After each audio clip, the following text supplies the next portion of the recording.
இதுக்கு முன்னாடி தாவேகாக்கும் அவங்களுக்கு சம்பந்தமே இருந்திருக்காது. விஜய் அவர்களுடைய அரசியல் அவங்க வரவேற்றிருந்திருக்க மாட்டாங்க. ஆனா இன்னைக்கு நீங்க பாத்தீங்க அப்புறம் டப்புன்னு நேரா போய் பக்கத்துல இருக்கிற எம்எல்ஏ யாரு, பக்கத்துல இருக்கிற இவர் கவுன்சிலர் யாரு, ஒரு சால்வையை பொத்திட்டு இதெல்லாம் எதுக்கு அப்படின்னு ஒரு அண்டர்ஸ்டாண்டிங்ல இருந்துக்கணும். நம்ம பின்னால உதவுவாங்க உனக்கு. நேத்து வந்து குன்னம்ல திமுக விசிக அவங்களோட மோதல் நடந்துச்சு. அருள் பாலித்தார் நேத்து. அப்படி இருக்கும்போது திருமாவளவன் அவர்கள் வந்து இன்னைக்கு அவர் மனசு எவ்வளவு கஷ்டப்பட்டு இருந்தா அவர் வீடியோ போட்டிருப்பாரு அப்படின்ற மாதிரி தான் எனக்கு தோணுச்சு. பிளவுபட்ட அதிமுக வந்து இப்போ ஒன்றிணைஞ்சிருக்காங்க சார். ஆமா, ஆனா அதுல வந்து ஒரே ஒருத்தர் மட்டும் மிஸ்ஸிங், சிவி சண்முகம் மட்டும் மிஸ்ஸிங். ஆமா, இவங்க வந்து சேர்ந்து லெட்டர் கொடுத்துட்டாங்க சார். இந்த மாதிரி எங்களோட சட்டப்பேரவை குழு தலைவரா எடப்பாடி அவர்களே வந்து திருப்பியும் கண்டினியூ பண்ணலாம் அப்படின்னு. வேற நொய்யி கேவலமான அரசியல் குப்பங்க, லிட்டரல் குப்பங்க. இந்த தமிழ்நாட்டிலேயே இருக்கக்கூடாத ஒரு குப்பை தயவு செய்து எடுத்து கொளுத்துங்கடா, இந்த குப்பையை போகிக்கு வச்சு கொளுத்தி முடிச்சு விடுங்கடான்னு சொல்ற குப்பைனா திமுகவோட அரசியல் தான்.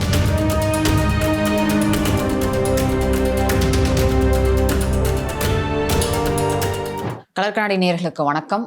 வணக்கம் சார். வணக்கம் பூவி சார். உலக பட்டினி தினத்தை முன்னிட்டு நாளைக்கு முதலமைச்சர் விஜய் அவர்கள் வந்து 2000-3000, அதாவது ஒரு தொகுதிக்கு 2000 to 3000 மக்களுக்கு வந்து உணவு வழங்கணும் அப்படின்னு அந்தந்த மாவட்ட செயலாளர்களுக்கு வந்து உத்தரவு பிறப்பிச்சிருக்காரு சார். இதுக்கு முன்னாடி இந்த மாதிரி நடந்தது இல்லை சார்? நல்ல ஒரு நடவு தான். இது மட்டுமா வந்துட்டு இதுக்கு முன்னாடி நடக்காது, இந்த ஆட்சியில் நடக்குது. நிறைய விஷயங்கள் புதுசா நடக்கிறது எல்லாமே இதுக்கு முன்னாடி நடக்காதது தான். அந்த வகையில இதுவும் ஒரு முக்கியமான முன்னெடுப்பு. அவர் சொன்னார் ஏற்கனவே வந்து பதவி இருக்கும்போது நானும் வந்துட்டு ஒரு பசிலாம் என்னங்கிறத தெரிஞ்சு வளர்ந்த ஒரு பையன் தான். அதுக்கு உடனே இவங்க எல்லாம் எப்பா நீ எல்லாமா அப்படி வளர்ந்துருப்ப அப்படின்னு சொன்னாங்க. ஸோ அவர் வந்து ஒரு அசிஸ்டன்ட், அது சொல்லும் போது ரொம்ப தெளிவாக சொன்னார். நான் வந்து ஒரு சாதாரண அசிஸ்டன்ட் டைரக்டரோட பையனா தான் இருந்தேன். எஸ்ஏசி சந்திரசேகர் அவர்கள் வந்துட்டு இயக்குனராக ஆகுறதுக்கு முன்னாடியே இவர் பிறந்துட்டார். அசிஸ்டன்ட் டைரக்டரா இருக்கும்போது தான் இவர் வந்து அவருக்கு பிறக்கிறார். அதனால வந்து அவ்வளோ ஒன்றும் ஒரு வெல்த்தியான ஃபேமிலி ஸ்டார்டிங்லேயே நாங்கள் கிடையாது அப்படின்றத அவர் சொல்றாரு. அதெல்லாம் நானும் பார்த்து வளர்ந்துக்கிறேன், எனக்கு தெரியுன்றாரு.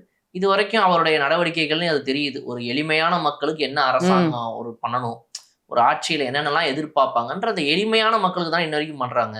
வந்து நான் வந்து ஒரு 4 ஐடி கம்பெனி கொண்டு வரேன், நான் வந்து ஒரு ரியல் எஸ்டேட் கம்பெனிக்கு வந்து சூப்பரா வந்து நீங்க அப்பார்ட்மெண்ட்டா கட்டிட்டு போங்க, அதுக்கு அப்ரூவல் கொடுக்குறேன், ஒரு பெரிய இன்வெஸ்டர் உள்ள இறக்குறேன், இந்த பேச்சுக்களுக்குள்ளேயே இன்னும் அவர் போல இல்லை. அதுவும் அவசியம் தான் ஒரு அரசுக்கு.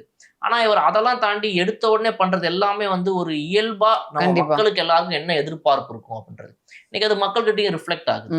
எங்க போனாலுமே வந்துட்டு இவங்க சொல்றாங்களோ ஒரு செட்டப், இந்த மாதிரி நீங்க ரீல்ஸ் ஆட்சி நடத்துறீங்க, ரியல் ஆட்சி நடத்துறீங்க, எடுத்து தூக்கி போடுறானுங்க. ரியல் ஆட்சி தானே, இந்த பாரு நான் போய் காட்டுறேன், I will show you what is reality அப்படின்ட்டு மக்கள்கிட்ட போய் எல்லாம் மைக்க நீட்டினா நம்ம எடுத்ததுலேயே எவ்வளவு அழகா சொல்றாங்க. இந்த மாதிரி வந்து இல்லைங்க, கொஞ்ச நாள் தாங்க ஆயிருக்குது, வந்து இந்த டைமுக்குள்ள இதுவே பெரிய விஷயம், எங்களுக்கு இவரை விட்டா வேற நம்பிக்கை கிடையாது, இவர் தான் நல்லா பண்ணுவாருன்னு எங்களுக்கு தோணுது, டைம் கொடுப்போம் அப்படின்னு மக்கள் வந்து ரொம்ப தெளிவாயிட்டே போறாங்க.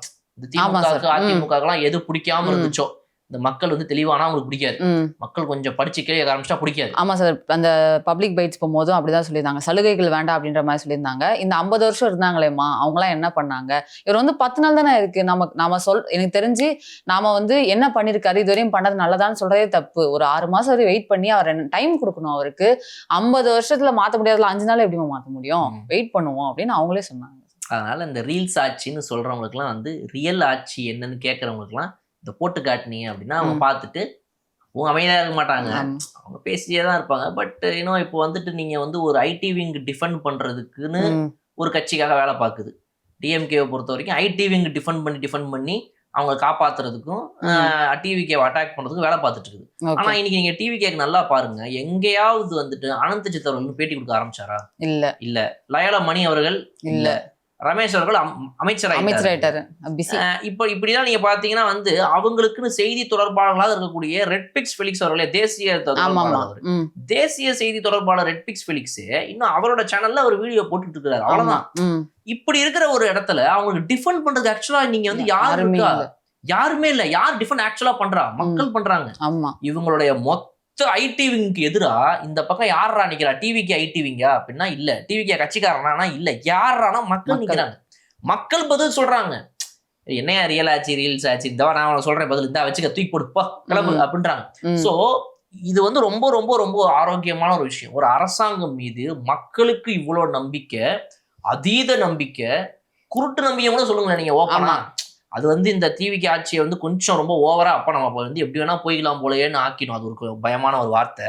பட் கிட்டத்தட்ட அது ஆக்சுவலா அப்படிதான் இருக்குது. அவ்வளவு நம்ம கண்மூடித்தனமா நம்புறாங்க இந்த டிவிக்கு அரசியலையும். இவங்களுடைய கடந்த ஒரு 15 நாட்களை வந்துட்டு ஓகேப்பா நம்ம இத்தனை வருஷம் ஆசைப்பட்டதெல்லாம் ஏதோ நடக்குது போல நிஜமா அப்படின்னு நினைக்கிறாங்க. அதனால இவங்களுடைய இந்த கனவு வாழ்க்கை அப்படின்றது இருந்துட்டே தான் இருக்கும் ஜோக்கா. ஓகே சார், அதை சிரிச்சுட்டு போயிடும். டிவிகேல வந்து கேபினெட் மினிஸ்டர்ஸா ஃபர்ஸ்ட் பதவி ஏற்றாங்க சார். அதில் எல்லாருமே நல்லா வேலை பார்க்குறாங்க. டிவிகே எம்எல்ஏஸ் வந்து எல்லாருமே நல்லா வேலை பார்க்குறாங்க. அதில் வந்து பிளாஸ்ட் பண்ணிருக்காரு இப்போ அப்படின்னு சொன்னா கனிம வளத்துறை அமைச்சர் வந்து டாக்டர் டி.கே. பிரபு. டாக்டர் டி.கே. பிரபு எல்லா குவாரிலையும் ரைடு சார். எங்க போனாலும் அவர் வந்து திடீர்னு எந்த டைமுக்கு எங்க வராரு எங்க போறாருன்னே தெரியல. நேத்து விருதுநகர்ல வந்து அரசு விதிமுறைகளை மீறி செயல்பட்ட குவாரிகள் 23 க்ளோஸ் பண்ணியிருக்காரு நேத்து. அப்போ 8 வருஷமா ரினிவல் பண்ணாத குவாரி பெர்மிட்லாம் வந்து பார்த்து சொல்லியிருக்காரு. இந்த மாதிரி மூட சொல்லியிருக்காரு சார். பயங்கரமா வேலை பார்க்குறாரு அவரு. அதாவது இந்த வாத்தி ரைடு அந்த மாதிரி போட்டு ரைடா விட்டுட்டு இருக்கிறாரு இவரு. ஸோ இது மாதிரி ஒரு அமைச்சர் இதுக்கு முன்னாடி செயல்பட்டதே கிடையாதுங்க. கனிம வளத்துறையை பொறுத்த வரைக்கும் நீங்க எப்பவுமே பார்த்தீங்கன்னா நமக்கு என்ன கட்டிங்க, நமக்கு வர வேண்டியது வந்துச்சா, எவன் எதை எப்படி சுரண்டி தின்னா நமக்கு என்ன, லைசன்ஸ் இருக்குதா இல்லையா. ஏன்னா கொடுத்தோன்னே பாத்தீங்கன்னா கட்சியில இருக்கிறவங்களுக்கு தான் வச்சிருக்கிறதே அரசியல்வாதிகளா தான் இருப்பாங்க. திமுக இருக்கிறவங்க, திமுக ஆட்சி வந்துருச்சுனால இந்த கான்ட்ராக்ட் டெண்டர் எல்லாம் அப்படியே திமுகவுக்கு போயிடும். அதிமுக வந்தாங்க அப்படின்னா அதிமுகவுக்கு போகும். அதுல ஏற்கனவே அந்த ஊருக்குள்ளேயே ஒருத்தர் இருப்பாரு, அவரை மட்டும் வந்துட்டு எல்லா 2 கட்சிக்கும் ஓகேவா இருப்பாரு, அப்படியே செட் ஆகிட்டு போயிட்டே இருப்பாரு அவரு. இந்த மாதிரி இருக்கும். ஸோ அந்த அரசியல் கட்சிகளோட ஆட்சியில் இருக்கிறவங்களோட நீங்க வந்து நல்ல ஒரு ரேப்போ வச்சுக்கணும் அப்படின்றது தான் வந்து இங்க இருக்கிற மிகப்பெரிய பணம் திண்ணிகளுக்கு இருக்கக்கூடிய ஒரு மிகப்பெரிய ஒரு வாய்ப்பு. அவங்க எப்பவும் மைண்ட்ல எல்லாருக்கும் என்ன இருக்கும் அப்படின்னா இந்த ஆளுங்கட்சியோட நம்ம இதுல இருந்துக்கணும், எதிர்கட்சியோட ஒரு டச்ல இருந்துக்கணும். இதெல்லாம் யார் யோசிக்கிறா? இந்த கான்ட்ராக்ட் எடுக்கிறவங்க. அதாவது நார்மலா நீங்க பஸ் ஸ்டாண்ட்ல வந்துட்டு பைக் பார்க்கிங் பண்ணுவீங்களா 5 ரூபா 10 ரூபாய்க்கு, அந்த பார்க்கிங்க்கு கான்ட்ராக்ட் எடுக்கிறதுல இருந்து ஆரம்பிச்சு இந்த கனிம வளத்துறையில நீங்க பாத்துட்டு இருக்கிற இந்த ஸ்ரீபெரும்புத்தூர் 2000 அடி தோண்டப்பட்டுச்சுன்னு சொல்றாங்க, அது வரைக்கும் எல்லாமே பாத்தீங்க அப்படின்னா கான்ட்ராக்ட் பேசிஸ் தான். இந்த கான்ட்ராக்டை வாங்குறதுக்காகவே இங்க பல பேர் பாத்தீங்க அப்படின்னா தமிழ்நாடு முழுக்க 2 கட்சிகள்கிட்டயுமே வந்து ஒரு நல்ல ரேப்போ கிரியேட் பண்ணி வச்சுக்கிட்டு ஓட்டுக்கிட்டு இருந்தாங்க வண்டியை. இப்ப அவங்க எல்லாரையுமே அடிச்சு ஒரு ஓரமா உட்கார வச்சு டிவிகேடைய கவர்மெண்ட்ல இருக்கக்கூடிய மினிஸ்ட்ரி கனிம வளத்துறையில டாக்டர் டி.கே. பிரபு அவர்கள் வந்துட்டு சரியான ஒரு வேலையை பார்க்குறாரு. நீ இந்த வேண்டப்படாத மாமா மச்சான் அந்த கதையே கிடையாது. அவர் ஏற்கனவே வந்துட்டு பதவியேற்ற உடனே அவருடைய ஊருக்கு போயிட்டு அங்க ஒரு மீட்டிங் நடத்தி அதுல சொன்னாரு, இந்த மாதிரி வந்துட்டு என்னோட பேரை யாராவது பயன்படுத்தி மிஸ்யூஸ் பண்ணாங்க அப்படின்னா பாரபட்சமே பார்க்காம நடவடிக்கை எடுப்பேன் அப்படின்ற மாதிரி அவர் சொல்லியிருந்தார். ஸோ இன்னைக்கு அதை வந்துட்டு அவர் செயல்படுத்துறாருங்கும் ரொம்ப நல்ல ஒரு விஷயம். இத்தனைக்கு இது ரொம்ப முக்கியமான ஒரு துறை வேற. கனிம வளத்துறையை பொறுத்த வரைக்கும் நம்ம நாட்டுல இருக்கக்கூடிய கனிம வளங்களை சுரண்டுறாங்க, திருடுறாங்க, அளவுக்கு அதிகமா இருக்கிறாங்க. அவங்களுக்கு வந்து இதுதான் லிமிட்னா அந்த லிமிட்டை தாண்டி போறாங்க அப்படின்ற பல விஷயங்கள் இருக்கு. இதுல வந்து லைசன்ஸ்ட் இல்லாம அன்லைசன்ஸ்டா இருக்கிறவங்க பல பேர் வந்துட்டு லைசன்ஸ் ரினியூவல் பண்ணாம இருக்கிறவங்க, இந்த லைசன்ஸ் கான்ட்ராக்ட்ல இல்லாதவங்க எல்லாம் எடுத்துட்டு போவானுங்க. ஸோ அப்ப இதுல வந்து லைசன்ஸ் வச்சிருக்கிறவங்க அப்படின்றதெல்லாம் தாண்டி அன்லைசன்ஸ்டு பார்ட்டிஸ், கான்ட்ராக்ட்லேயே இல்லாதவங்க, நீங்க சொன்ன மாதிரி வந்து கான்ட்ராக்ட் முடிஞ்சு போய் லைசன்ஸை ரெனியூ பண்ணாம இருக்கிறவங்க, இந்த மாதிரி ஆட்கள் வந்துட்டு இப்ப லைசன்ஸ்டா இருக்கிறவங்க யாரும் அவங்களுக்கு வேண்டப்பட்டவங்க மாமா மச்சான் உறவு பங்காளி தொங்காளி மண்ணாங்கட்டி இதுலயேதான் இவங்க வண்டியை ஓட்டிக்கிட்டு இருந்தாங்க. இவங்கெல்லாம் பேசிக்கா இப்ப கூட பாருங்க, இந்த தாவேக அரசு வந்த உடனே நீங்க நிறைய உங்களுடைய சர்க்கிள் நீங்க நல்லா கவனிச்சிங்க அப்படின்னா இதுக்கு முன்னாடி தாவேகாக்கும் அவங்களுக்கு சம்பந்தமே இருந்திருக்காது. விஜய் அவர்களுடைய அரசியல் அவங்க வரவேற்று இருந்திருக்க மாட்டாங்க. ஆனா இன்னைக்கு நீங்க பாத்தீங்க அப்படின்னா டப்புன்னு நேரா போய் பக்கத்துல இருக்கிற எம்எல்ஏ யாரு, பக்கத்துல இருக்கிற இவர் கவுன்சிலர் யாரு, கவுன்சிலரா இன்னும் அவங்க எதுவும் வரல, எம்எல்ஏ இருந்து ஆரம்பிச்சு மந்திரி வரைக்கும் அவங்க எப்படியாவது மீட் பண்ணிடலாம், ஒரு சால்வையை பொத்திட்டு. இதெல்லாம் எதுக்கு அப்படின்னா ஒரு அண்டர்ஸ்டாண்டிங் இருந்துக்கணும். நம்ம இந்த அண்டர்ஸ்டாண்டிங் எதுக்கு அப்படின்னா பின்னால ஏதாவது நமக்கு அவங்க உதவுவாங்க. டிவிகேல வந்துக்கிறவங்க உனக்கு பின்னால உதவுவாங்க உனக்கு.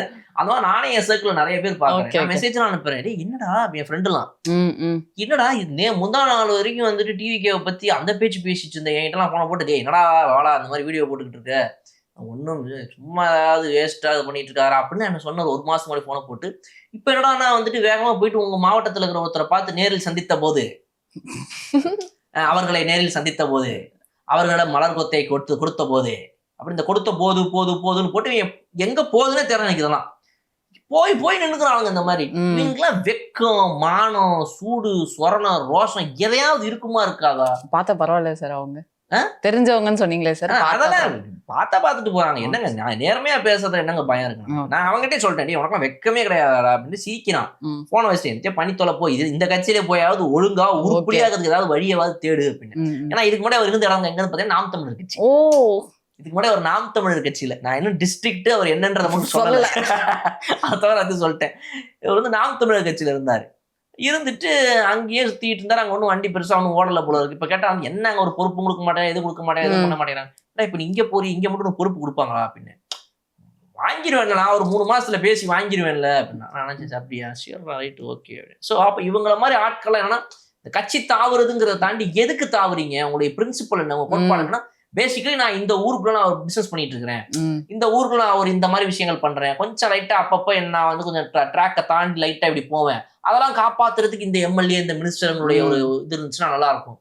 இதுதான் இவங்களுடைய எண்ணமே. ஸோ அப்ப இப்படியே ஊறி போய் இருக்கிற இந்த ஊழல், இந்த ஒரு கரப்ஷன், பிரைபரி இப்படியே இருக்கிறது வந்து இன்னைக்கு டிவிகேவுடைய அரசாங்கம் வந்ததுக்கு அப்புறமா ஒவ்வொரு துறையிலையும் ஒவ்வொருத்தரும் நடவடிக்கைகள் வந்து மக்களுக்கு நம்பிக்கை கொடுக்குது. இந்த மாதிரி நபர்கள் போய் கை கொடுத்து ஒரு ஷாலை போட்டு ஒரு போட்டோ எடுத்து போட்டாலுமே இவங்களுக்கான ஆட்சியாலாம் இது இருக்காது, இது மக்களின் ஆட்சியாக தான் இருக்குன்ற ஒரு நம்பிக்கையை கிரியேட் பண்ணிருக்காங்க. அந்த நம்பிக்கையை உடைக்காம, அந்த நம்பிக்கை வீண் போகாம 5 வருடங்களும் டிவிகே இப்படி இருக்குமானில் அதை விட வேற ஒரு சூப்பரான விஷயம் மக்களுக்கு வேற. கண்டிப்பா சார்.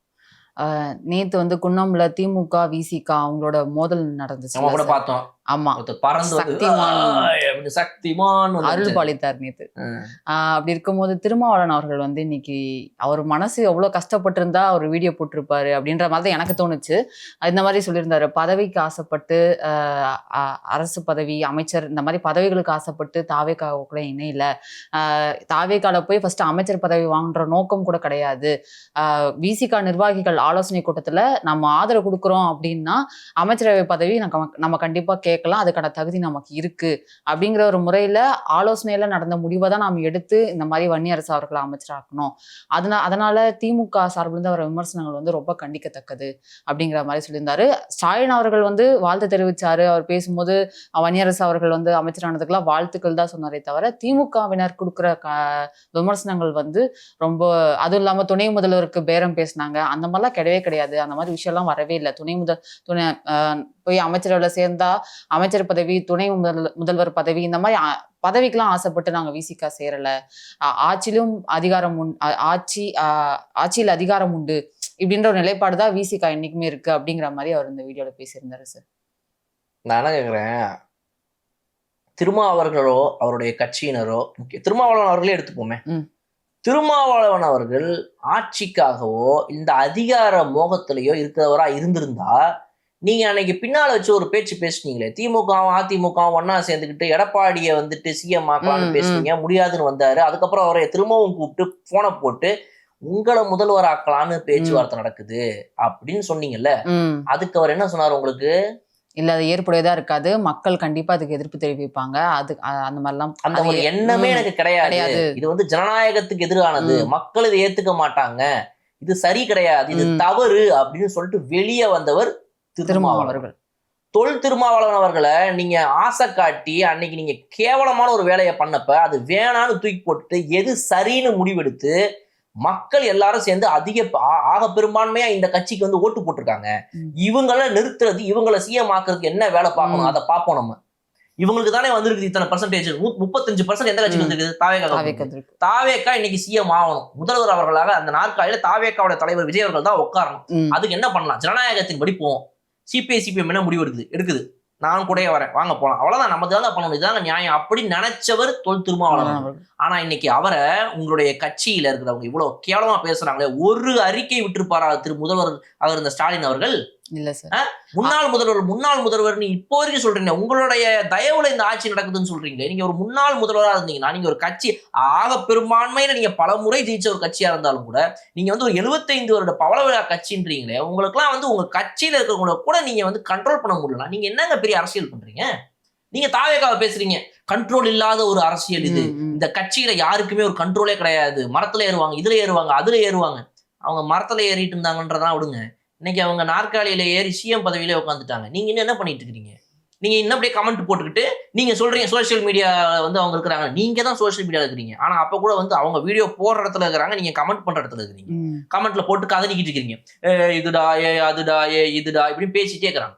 இவங்க யாராவது ஒரு இடத்துலயாவதுங்க, நம்ம கூட இருந்த ஒரு கூட்டணி கட்சி இது, முந்தானேத்து அவங்க வந்துட்டு அமைச்சர் பதவியில ஏறி உட்கார்ற வரத்துக்கு முன்னாடி வரைக்கும் நீங்க என்ன சொன்னீங்க?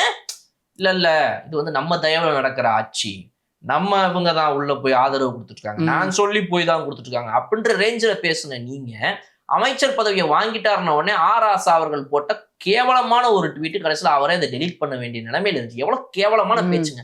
அதுக்கு இன்னும் கண்டனம் வரல. அன்னைக்கே நம்ம அது நடந்த உடனே கேட்டோம், வரல. நீங்க இப்போ இது கண்டனம் வரல. நீங்க நடத்துறதுக்கு பேர் அரசியலா?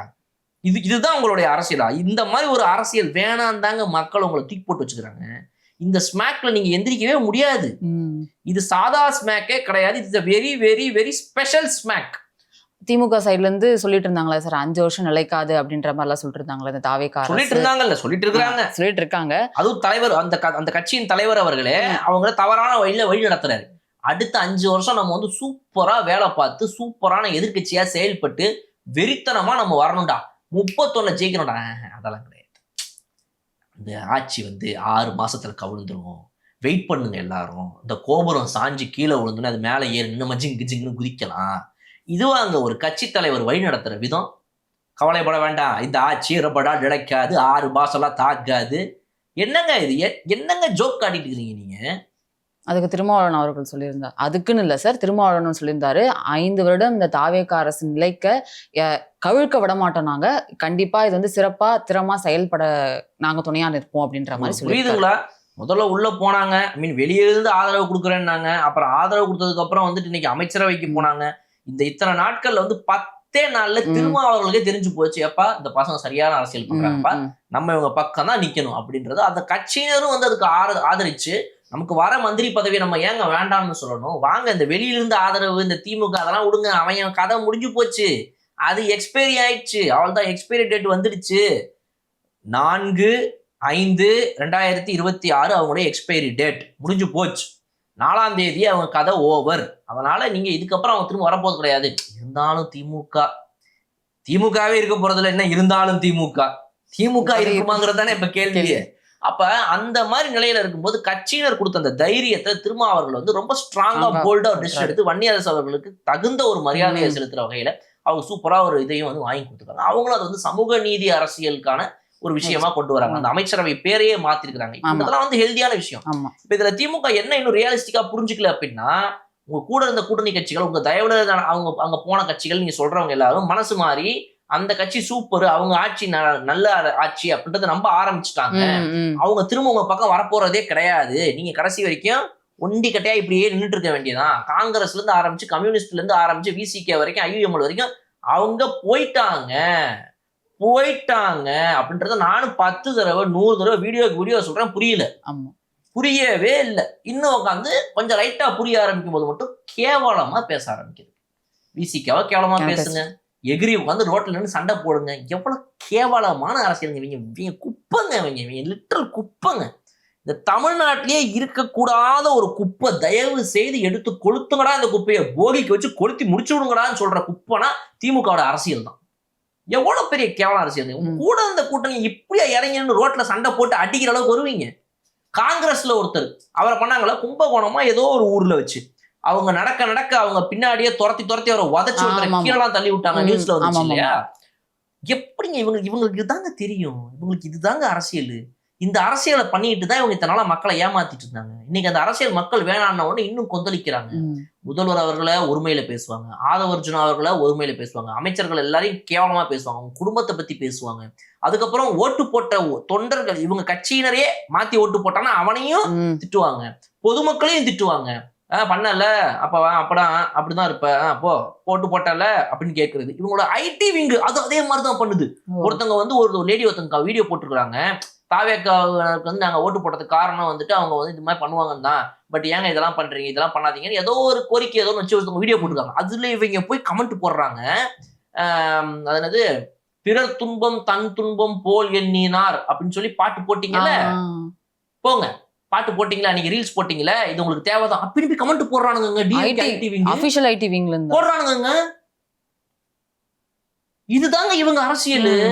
இவங்க எல்லாரும் எதிர்ப்பாங்க. எனக்கு நீ ஓட்டு போடலையா, என்ன நீ கொண்டு வரலையா, நான் கேவலமா பிஹேவ் பண்ணுவேன், என்னுடைய ரியல் ஃபேஸ் என்னங்கிறத நான் அவனை காட்டுவேன் அப்படின்னு இவ்வளவு கேவலமான ஒரு அரசியலை பண்றாங்க. இந்த திமுகவை திரும்ப வரவிடவே கூடாது. இந்த மக்கள் நீ வரவே விடக்கூடாது. இது வந்து அவங்களே அவங்க தலைமையில அள்ளி போட்டுக்கிற மண்ணு. இந்த அடுத்த 5 வருஷம் இவங்க என்னெல்லாம் மண்ணு கல்லு எல்லாத்தையும் அள்ளி போட்டுப்பாங்க. நீங்க இன்னும் பாருங்க, இன்னும் கேவலமா பேச ஆரம்பிப்பாங்க, மோசமா பேசுவாங்க. இப்ப இந்த 6 மாசம் ஆசையில வேற இப்ப கட்சி தலைவர் வச்சிருக்காரு. இப்ப இந்த 6 மாசம் ஆசையும் போயிருமா, ரியாலிட்டி தெரிய வந்துருமா, யாருமே உங்களுக்கு அகைன்ஸ்டாலாம் ஓட்டுக்கிட்டு எல்லாம் போட்டு அப்படிலாம் வெளியே வர மாட்டாங்களா? அப்ப என்ன பண்ணுவானுங்க, 6 மாசத்துக்கு அப்புறம் இன்னும் டர்ட்டி பாலிடிக்ஸ் இறங்குவாங்க, இன்னும் மோசமான விஷயங்கள்லாம் பண்ண. வஞ்சத்துல வந்து என்னென்னலாம் பேசணுமோ எல்லாத்தையும் கொட்டி தீப்பாங்க. இதுதான் இவங்களுடைய அரசியல். சார், கேரளா எக்ஸிஎம் பினராயி விஜயன் அவரோட வீட்டுல வந்து இடி ரைடு எடுத்திருக்காங்க சார். அதனால ஸ்டாலின் அவர்கள் வந்து அது கண்டனம் தெரிவிச்சு ட்வீட் போட்டாங்க. ஏன்னா இங்க திருப்பியும் இங்க அந்த மாதிரி ஏதாவது நடவடிக்கை எடுத்துட்டாங்கன்னா அந்த கண்டனத்துல என்ன போட்டிருக்காரு கீழே, திரும்ப இந்த பக்கம் வந்துடாதீங்க அங்கேயோட நிறுத்தி எங்க போட்டிருக்காரா? இல்ல சார், என்ன போட்டிருக்காருன்னா, எதிர்க்கட்சி தலைவர்களுக்கு எதிராக மத்திய விசாரணை அமைப்புகளை ஏவி விடும் போக்கு தவறானது. பாஜகவால் பினராயி ஏன் இன்னும் குறிவைக்கப்படவில்லை என சில காங்கிரஸ் தலைவர்கள் கேட்டனர். காங்கிரஸ் தலைவர்களின் கூற்றுகள் பொருளற்றவை என்பதை இந்த சோதனை அம்பலப்படுத்தியுள்ளது. திமுகவின் அரசியலே பொருளற்றவை. இது என்னத்தை இவங்க பேசுறாங்களோ தெரியல. இப்போ இப்படியும் போட வேண்டியதானே ஒரு கண்டனம். இதுக்கெல்லாம் கண்டனம் போடுறவரு, திமுகவினரே, நம் கழக தோழர்களே, உடன் பிறப்புகளே, இந்த மாதிரி வந்து நம்முடன் கூட்டணியில் இருந்த கட்சிகளை நான் தான் திட்டாமல் நடிப்பேன், நீங்கள் போய் திட்டுங்கள் என்று கூறியதை வெளியே சொல்லிவிடாதீர்கள், உங்களுக்கு கண்டனம் தெரிவிக்கிறேன், நான் திட்டுவது போல உங்களை ஏவி விட்டு வேடிக்கை பார்த்து கொண்டிருக்கிறேன், உங்களை நான் கேள்வியே கேட்க மாட்டேன் என அனைவரும் நினைத்து கொண்டிருக்கிறார்கள். நாளை மதியம் வந்து ஒரு கண்டனம் தெரிவிப்பேன் உங்களுக்கு, அது பொய் கண்டனம், நீங்கள் அதையும் மீறி என்ன வேண்டுமானாலும் செய்து கொள்ளுங்கள், விசிகாவை வெளுத்து வாங்குங்கள். இப்படிலாம் ட்வீட் போட வேண்டியதானே. அவங்க ரியல் ஃபேஸை காட்டிடுங்க. ரீல்ஸ் ரியல்னு இவங்க பேசுறாங்க. நான் என்ன சொல்றேன், உங்க ரியல் ஃபேஸை நீங்க காட்டிடுங்க. பின்னால நாங்க போயிட்டு அதிமுக ஆமாமா இது என்னாச்சு, நம்ம ஒரு வீடியோல கேட்டோமே, என்னது சார், வெக்கம், மானம், சூடு, சொரண, ரோஷம், இது ஏதாவது ஒன்று இருந்தா ஆமா நாங்க திமுகவும் அதிமுகவும் சேர்ந்து பின்னால வச்சு கூட்டணி பேச்சு நடத்தணும், அதுக்கு என்னையா இப்ப அப்படின்னு எவனாவது கமெண்ட்ல சொல்லுங்க நம்ம கேட்டோமே. அந்த கமெண்ட்ரி வரல, எதுவுமே வரல சார். நிஜமாவா? ஆமா, நிஜமா எதுவும் வரல சார். ஐயோ, நேத்து பேசின மாற்றம்னு பேசணும்ல சார். மாற்றம் வந்து அவங்க மக்கள் கிட்ட எல்லாம் வந்து மாற்றம் தெரியுது. ஆனா ஸ்டாலின், எடப்பாடியார் இவங்க வீட்டுலதான் நிறைய மாற்றம் நடந்திருக்கு இப்போ அப்படின்ற மாதிரி. சரி, இப்ப என்ன இப்ப அப்ப மானம், வெக்கம், சூடு, சொரண, ரோஷம் எதுவும் இல்லைன்னு இப்ப எடுத்துக்கணுமா? இல்ல வந்து இந்த வீடியோவை வந்து ஒரு திமுக ஊபி கூட பார்க்கவே இல்லைன்னு எடுத்துக்கணுமா? பாத்துருப்பாங்க சார், பார்க்காமலாம் இருக்க மாட்டாங்க. ஒருவேளை எல்லாருமே தாவேக்க வேணா இருந்தா என்ன பண்றது? அப்படி வாய்ப்பு இல்லையா? வாய்ப்பு இல்லை சார், கண்டிப்பா பாத்துருப்பாங்க. பாத்துருப்பாங்க, ஏன்னு தெரியல. அவங்க ரொம்ப மானமுடைய, ரோஷமுடைய, சூடு சொரணம் உடையவங்களாச்சே, இப்படி பண்ணாங்கன்னு தெரியல. ஏன்னா நம்ம கேட்டிருந்தோம் ரொம்ப தெளிவா, இந்த மாதிரி அப்படி இருந்துச்சா நீங்க ஒத்துக்கணுங்க. ஆமா நாங்க திமுக அதிமுக பேச்சுவார்த்தை நடத்தணும் அப்படின்னு ஒத்துக்க சொல்லுங்க, உங்க தலைவரையும் ஒத்துக்க சொல்லுங்க. அதை ஒத்துக்க மாட்டேங்கிறாங்க. அந்த ட்வீட் வரும்னு பாக்குறேன் நானும் ரொம்ப நாளா. வரவே ரெண்டு சைட்ல இருந்துமே வரல சார்.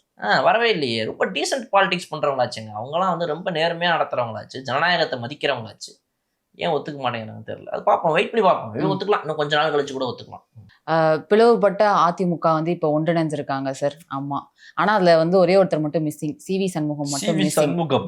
ஆமா, இவங்க வந்து சேர்ந்து லெட்டர் கொடுத்துட்டாங்க சார். இந்த மாதிரி எங்களோட சட்டப்பேரவை குழு தலைவரா எடப்பாடி அவர்களே வந்து திருப்பியும் கண்டினியூ பண்ணலாம் அப்படின்னு. இப்ப வேற நொய்யின்னு இதுக்குதான் நம்ம அப்பவே தலபால் அடிச்சுட்டோம். தயவுசெய்து இந்த அதிமுகவுடைய ஓட்டுக்களெல்லாம் வாங்காதீங்க. ஓட்டா வாங்கினா ஓட்டா வாங்குறதோட நிறுத்திக்கங்க. அவங்க உள்ள இருக்கிற வேலையை மட்டும் தயவுசெய்து பாத்துறாதீங்கன்னா நல்ல வேலை கிளம்பி போயிட்டாங்க. நல்ல வேலை. இப்ப திரும்ப போயிட்டு ஒரு 3 மாசம் கழிச்சு அங்க இருந்து இங்க கூட வரதுக்கு வாய்ப்புகள் இருக்குது. திரும்ப நாங்க வந்து உங்களுக்கு ஆதரவு கொடுக்குறோம், உங்களுக்கு ஆதரவு கொடுக்குறோம், அப்படியே மாத்தி இது பேர் ஆதரவா இல்ல பேர் என்னதுன்னு தெரியல. ரொம்ப பெரிய ஒரு குழப்பமா இருக்கு. ஆமா சார். இதுல 3 பேர் வெளியே வந்திருக்காங்க இல்லைங்களா? 4 பேர். ஆமா, இன்னைக்கு நேத்து வந்து இவர் வந்திருந்தாரு, எசகி சுப்பையாவோட சேர்த்து மொத்தம் 4 பேர். இப்போ அப்ப அதுல இருந்து ஆரம்பிச்சு திருச்சி கிழக்கு தொகுதியை சேர்த்து 5 தொகுதிகள்ல வந்து இடைத்தேர்தல் நடக்கும். ஒரு 3 இருந்து 4 மாதங்களுக்குள்ள வரும்ன்ற மாதிரி எதிர்பார்க்கப்படுது. அப்ப இந்த 4 மாத காலத்துக்கு அப்புறமா வரக்கூடிய இந்த இடைத்தேர்தல் அப்படிங்கிறத தாண்டி இன்னும் நிறைய தொகுதியில் இடைத்தேர்தல் வரும் நேற்று வரைக்கும் பேசப்பட்டுச்சு. அந்த பயம்தான் எடப்பாடி அவர்கள் என்னத்த பண்ணாருன்னே தெரியல. எதையோ பேசி கீசி ஒர்க் அவுட் பண்ணி, தம்பே வந்துங்கப்பா, இதுக்கு மேல நம்மளால தாங்க முடியாது, ஏற்கனவே நம்ம வந்துட்டு 47 இருந்து ஆல்ரெடி இப்ப 4 பேர் அத்துக்குன்னு போயிட்டாங்க, 43ல நின்றுகிட்டு இருக்கேன். இதுல நீங்களும் வந்து நாளைக்கு ஏதாவது ராஜினாமா கடிதத்தை கொடுத்து ஆளுநரை சந்திச்சிட்டீங்க அப்படின்னா வந்துட்டு கதை முடிஞ்சு போயிடும். ஆனா அந்த சபாநாயகர் ஆளுநர் எல்லாம் சந்திக்காதீங்க, நீங்க நேரா கிளம்பி வீட்டுக்கு வாங்க, உங்களுக்கு என்ன வேணும் ஏதுன்னு சொல்லுங்க, நம்ம பார்த்து பேசி செஞ்சுக்கலாம்னு எதையோ ஒரு பேச்சுவார்த்தையை நடத்தி முடிவு பண்ணிட்டாரு. அன்னைக்கு ஃப்ரண்ட் லைன்ல நின்று பிரஸ்ல பேசுனது யாருன்னு பாத்தீங்கன்னா எஸ்பி இவர் நம்ம சிவி சண்முகம் தான். இன்னைக்கு கரெக்டா அவர் நவுந்துட்டாரு, பக்கத்துல போதுண்ணே ஏன்னு விஜயபாஸ்கர், வேலுமணி அவங்கள லைட்டா தட்டிக்கிட்டே இருந்தாங்க. விஜயபாஸ்கர் சொல்லிக்கிட்டே இருக்கிறாரு, போனோமா லைட்டா ஒரு ஊசி வெடி வச்சோமா வந்தோமான்னு பார்த்தா நீங்க என்ன ஒரே ஆட்டமாமா வச்சு லட்சுமி வெடி வச்சுட்டு வந்துட்டீங்க அப்படின்னு சொல்லி நிறுத்து என்ன நிறுத்து என்ன நடந்தது தானே சொல்லிக்கிட்டு இருக்கேன் நானு அப்படின்ட்டு அன்னைக்கு சிவி சண்முகம் இன்னைக்கு அவர் மட்டும் துண்டா அங்கேயே நிக்கிறாப்புல. அவரை தான் அவருடைய இல்லத்துல போய் தான் எல்லாரையுமே நேரா வச்சு சந்திச்சாரு. நம்மளுடைய சிவி சண்முகம் ஆபீஸ் தான் சந்திச்சாங்க. ஆமா. அப்ப இன்னைக்கு அந்த சிவி சண்முகம் அவர்கள் மட்டும்தான் இன்னைக்கு வெளியே இருக்கிறாரு. அங்கேயும் போகாம இங்கேயும் போகாம ராஜினாமா கடிதமும் கொடுக்கல, அதிமுக பேசுறாங்க. என்ன கதன்றது தெரியல. நம்ம லீமா ரோஸ் முதற்கொண்டு அதிமுக யாரெல்லாம் வந்து இந்த 25 பேர் இப்படி ஓட்டு போட்டாங்களோ அதுல இப்ப இந்த மீதமர்ல உள்ளவர் அங்க போயிட்டாங்க. ஸோ அப்போ இந்த கவுண்ட்டு, இந்த நம்பர்ஸ் எத்தனை வெளியே போயிருக்கு, அந்த நம்பர்ஸ் எத்தனை உள்ள வந்திருக்கு, என்ன ஏதுங்கிறதெல்லாம் பார்த்து அதிமுக கடைசி இது என்ன, அப்ப இவங்க கொடுத்த ஆதரவு என்ன ஆகும்? ஆமா, அந்த வாக்கெடுப்பு நடத்துறாங்களா சட்டமன்றத்துல, அந்த கணக்கு என்ன ஆகும் இப்போ? ஏன்னா இப்ப இவங்க கிட்ட என்ன சொல்லிக்கிறாங்க அப்படின்னா, நாங்க வந்துட்டு அந்த ஆதரவு கடிதத்தை திரும்ப பெற்றுக்கொள்கிறோம், உங்களுக்கு இந்த புதிய ஆதரவு கடிதத்தை கொடுக்கிறோம், வைத்துக் கொள்ளுங்கள் அப்படின்னு சொல்லி கையை பொம்மலாட்டு இருக்கிறாங்க. அதுல வேற அவர் நம்ம ஜேசிடி பாத்தீங்க அப்படின்னா உட்காரச்சு இவரு எல்லாம் கையை தூக்கு, நான் சொல்லும் போதுதான் கையை தூக்கணும் எல்லாரும். அப்ப இங்க வந்துட்டு ஆள் சைனை போட்டேன், ஆள் இல்ல போலியா சைன் பண்றதெல்லாம் கிடையாது. எல்லாம் நான் சொல்றவங்களாம் இங்கதான் இருக்கீங்களா, கையை தூக்குங்க, அவரை ஓகே இங்கதான் இல்ல, வெரி குட் அப்படின்னு சொல்லி இன்னைக்கு வந்து மூடி வச்சிருக்காரு. இப்ப இது அடுத்த கட்டமா எங்க போகும்? அவங்களுடைய இந்த நம்பிக்கை தீர்மானம் நடத்தினப்ப அவங்க போட்ட ஓட்டுகள் என்ன ஓட்டாகளா மாறும்? அடுத்த தடவை திரும்ப நம்பிக்கை தீர்மானம் எடுக்கும்போது இவங்களுக்கான அந்த ஒரு டைம் கொடுக்கப்படுமா என்னங்கிறதெல்லாம் நம்ம காத்திருந்து பார்த்துதான் என்னங்கிறத முடிவு பண்ணணும். பட் ஆனா அதிமுக அந்த பக்கம் போனது டிவிக்கு ரொம்ப பெரிய நல்லது. அதிமுகவோட இந்த டெசிஷன் எல்லாரையும் நீ ஒன்னா சேர்த்து நீ ஏன் வச்சுக்க, தயவு செய்து இந்த ராஜினாமா பண்ணிட்டு வந்த கதையோட முடிஞ்சுதா, ரைட்டு. பட் இவங்க எல்லாம் திரும்ப ராஜினாமா பண்ணி இந்த முக்கியமான நபர்கள் வருவாங்கன்னா எதிர்பார்க்க முடியாது. வந்தவங்க எல்லாம் கொஞ்சம் சின்ன சின்ன லெவல்ல, ரொம்ப பெரிய லெவல்ல இருக்கிற ஒரு ராஜா, அவங்க கட்சியை உடைக்க கூடாது அப்படிங்கிற நிலைப்பாடுல ரொம்ப தீவிரமா இருந்தாங்க. நல்லதுங்கிறேன் நான், இங்கே இருக்கட்டும். ஏன்னா அங்கிருந்து இவங்கெல்லாம் இங்கே வந்துட்டு தாவேக்காவுடைய நற்பெயரும் கெட்டு போச்சுங்களேன், ரொம்ப ஒரு மாதிரி சம்பவம். ஆனா அதுல தாவேக்கா ரொம்ப தெளிவா தான் இருக்கு, ரொம்ப செலக்டிவா சூஸியா தான் அதுல இருந்து ராஜினாமா பண்ணவங்களை எடுத்து இவங்க வச்சுக்கிறாங்க. இல்லைன்னா இவங்க நினைச்சிருந்தாங்கன்னா பேசி கீசி மற்றவங்க கூட ராஜினாமா பண்ணி வச்சுக்கலாம். பட் ஆனா அவங்க எனக்கு வேண்டாங்கிறதுல ரொம்ப தெளிவாகிறாங்க. But they also waited AIADMK அமைச்சரவையில இடம் கிடைக்கும்னு நினைச்சிருக்காங்க. அவங்களுடைய ஆசை அமைச்சரவையில் விஜய் அவர்கள் நமக்கு இடம் கொடுப்பார் தான் ஆக்சுவலா நடந்த சம்பவம். அவங்களுடைய எதிர்பார்ப்பு அதுவா இருந்திருக்குது. விஜய் அவர்கள் அதுல வந்து சிவி சண்முகம் அவர்களை நேர்ல போய் இவங்க எல்லாரோடையும் சேர்த்துட்டு சந்திச்சப்ப இவங்களுடைய மிகப்பெரிய நம்பிக்கை என்னன்னா, நாளைக்கு ஓட்டெடுப்பு நடக்கும், நம்ம ஓட்ட போட்டுருவோம், அதுக்கப்புறம் மந்திரி சபை அறிவிக்கப்படும் போது நமக்கும் சேர்த்து கொடுப்பாங்க அப்படின்னா ஏதோ ஒரு கணக்கை அவங்க உள்ள வச்சிருக்காங்க. அது எப்படி நடக்கும் அப்படின்னா, மந்திரி சபையில எப்ப இடம் கொடுக்க முடியும் அப்படின்னா, நீங்க வந்துட்டு கூட்டணி கட்சியாக உள்ள வந்த போது, நீங்க கூட்டணி கட்சியாக உள்ள வரணும். அப்படி இல்ல வெளியில இருந்து ஆதரவு கொடுக்கணும் அப்படின்னா நீங்க சிம்பிளா ஆதரவு கொடுக்கணும். அந்த சிம்பிள் ஆதரவு இவங்க கிட்ட கிடையாது. அந்த சிம்பிளே ரெண்டா உழைஞ்சு அங்கதான் பெரிய பிரச்சனை நடந்துச்சு. இப்போ இதுல ரெப்ரசன்டேட்டிவ் யாரு, இதுல கொறடா யாரு, இதுல வந்துட்டு இங்க இருக்கக்கூடிய சபாநாயக கட்சி தலைவர் யாரு, சோ இந்த இவ்வளவு விஷயங்கள் இருந்துச்சு. அப்ப இந்த இடத்துல சபையில வந்துட்டு லெஜிஸ்லேட்டிவ் அசம்பிளில யாரு இவங்களுடைய ரெப்ரசன்டேட்டிவ், இவரா நம்ம எஸ்பி வேலுமணி இவங்க எழுதி கொடுத்ததா இல்ல வந்து இவரு எடப்பாடி அவர்கள் அதுவான்ற ஒரு பிரச்சனை போச்சு. அப்ப அதுல யாரோ அவங்க எடுக்கிற முடிவு தான் ஃபைனலா இந்த கட்சியாவே நாங்க மொத்தமா இவங்க பேர் இங்க கொடுக்குறோம், இது கட்சியோட டிசிஷன். அப்ப கொடுக்காத 22 பேர் தான் வந்துட்டு கட்சிக்கு எதிராக இருக்கிறாங்க அப்படின்னு சொல்லி மாறி இருந்துச்சுன்னா அன்னைக்கு இவங்க உள்ள போய் அமைச்சரவையில் இடம் வாங்குறது வரைக்கும் போயிருக்கலாம். அது கொடுத்துருப்பாங்களா இல்லையா தாவேக்கான்றது அடுத்தது. பட் ஆனா இந்த எதுவுமே நடக்காததுக்கு மல்டிபிள் ஃபேக்டர்ஸ் இருக்குது. ஒரு பக்கம் தாவேக்கா அதுல இன்ட்ரெஸ்டே காட்டல, இவங்க என்ன பக்கம் இழுக்கலாம் உள்ள, வெளியிருந்து ஆதரவு கொடுத்தாங்களா அதோட ரைட் ஓகே. இந்த பக்கம் இவங்களை பொறுத்த வரைக்கும் இவங்க எப்படியாவது கட்சியை கைப்பற்றலாம் அப்படின்னு சொல்லி எஸ்பி வேலுமணி தலைமையில இந்த கட்சியை கைப்பற்ற இன்சைடு தி லெஜிஸ்லேட்டிவ் அசெம்பிளி சொல்றேன், சட்டசபைக்குள்ள இவங்களுடைய கட்சி தலைவராகவாது எஸ்பி வேலுமணி கொண்டு வர முடியும். அது மூலமா இவங்க ஒரு இது பண்ணலாம்னு ட்ரை பண்ணாங்க. But that also did not ஹேப்பனுங்கிறனால இன்னைக்கு கிவ் அப் பண்ணிட்டு சரி ஓகே நம்ம போன பிளான் பி செட் ஆகல, பிளான் சிக்கு வருவோம் அப்படின்னு சொல்லி, அது என்னங்க சி அப்படின்னு சொன்னீங்கன்னா எடப்பாடி போய் சரண்டர் ஆகிறது தான் அப்படின்னு சொல்லிட்டு இன்னைக்கு வந்து அழகா சரண்டர் ஆயிட்டாங்க. இதுதான் நடந்த சம்பவங்கள். பட் தாவேக்காக இது ஒரு நல்ல விஷயம். அடுத்த நிறைய விஷயங்கள் நடக்கும்போது பேசலாம் சார். தேங்க்யூ.